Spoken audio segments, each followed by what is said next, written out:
হাম পরিস্থিতির খবর জানাতে পাবনা থেকে সহকর্মী শাহিন রহমান আমাদের সাথে যুক্ত হয়েছেন এই মুহূর্তে। শাহিন, পাবনায় কি পরিমাণ শিশু এখন পর্যন্ত আক্রান্ত হচ্ছে এবং সুস্থ হওয়ার হার কেমন? শরীফ, পাবনার পরিস্থিতি বলা যায় গত এক সপ্তাহে পরিস্থিতি বেশ কিছুটা উন্নতি হয়েছে, অর্থাৎ আক্রান্তের সংখ্যাও যেমন কমছে এবং সুস্থতার হারও বেড়ে চলেছে। আমি এই মুহূর্তে দাঁড়িয়ে রয়েছি 250 শয্যা বিশিষ্ট পাবনা জেনারেল হাসপাতালে। আপনারা দেখতে পাচ্ছেন যে আসলে রোগীর চাপ রয়েছে 250 শয্যার এই হাসপাতাল থেকে। প্রতিদিন কিন্তু সেখানে 400 থেকে 450 রোগী ভর্তি থাকে।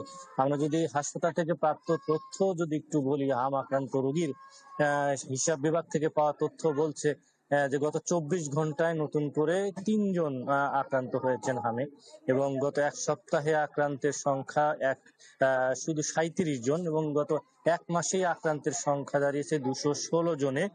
Furniture just smarter, JMG furniture. এবং গত 1 জানুয়ারি থেকে এখন পর্যন্ত হাম আক্রান্ত রোগীর সংখ্যা 1204 জন, এবং আক্রান্ত যেমন হার কমেছে তেমনি সুস্থতার হারও বেড়েছে।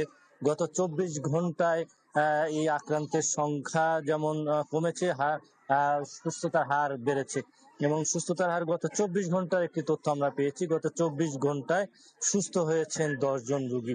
এবং বর্তমানে 250 শয্যা পাবনা জেনারেল হাসপাতালে হামে আক্রান্ত রোগী ভর্তি রয়েছেন, প্রায় 19 জন রোগী ভর্তি আছেন।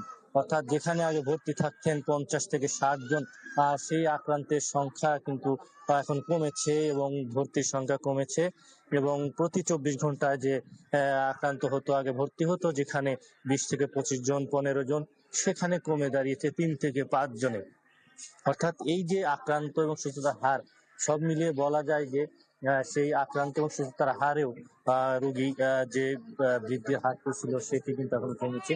তবে হাসপাতালগুলোতে যে চিকিৎসা সেবা, সেই চিকিৎসা সেবা নিয়ে রোগীর বা তার স্বজনদের আগের অভিযোগ ছিল, সেই অভিযোগটি এখন পর্যন্ত আর নেই।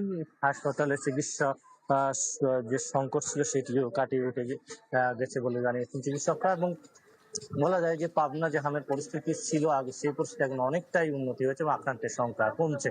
শরীফ, এই ছিল পাবনা হামের সর্বশেষ অবস্থা। শাহিন, ধন্যবাদ আপনাকে। দর্শক, পাবনায় হামের পরিস্থিতির খবর জানাচ্ছিলাম আপনাদের।